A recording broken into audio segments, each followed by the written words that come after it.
Welcome to 321 Photoshop. I'm Julianne Cost. Here are 3 ways to quickly change colors in Photoshop. For the first method, I'll use the Quick Select tool in order to select the door. Then, holding down the Option key on the Mac or the Alt key on Windows, I'll add a solid color fill layer, and I'll change the blend mode to color. Click OK, and in the color picker, I can change not only the hue, but also the saturation and the brightness of the color, which is fine for some images.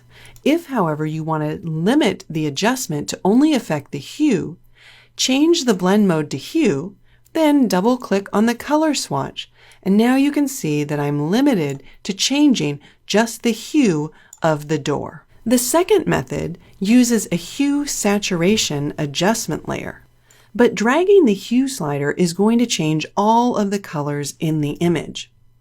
While I can use the drop-down menu to select just a single color range, I prefer to use the targeted adjustment tool and click and drag on screen to change the hue, but by default this is going to change the saturation. So I'll hold down the Command key on Mac or the Control key on Windows and drag in order to change the hue.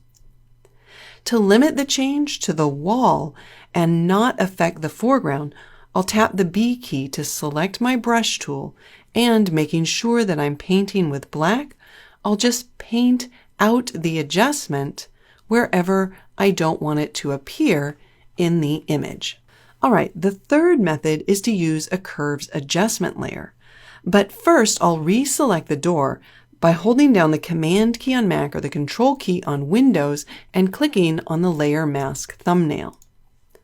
Then I'll add my curves adjustment layer, and I can make very precise adjustments to the tonal values in the image, as well as change colors by going into each individual channel and either increasing or decreasing the curve to make my adjustments.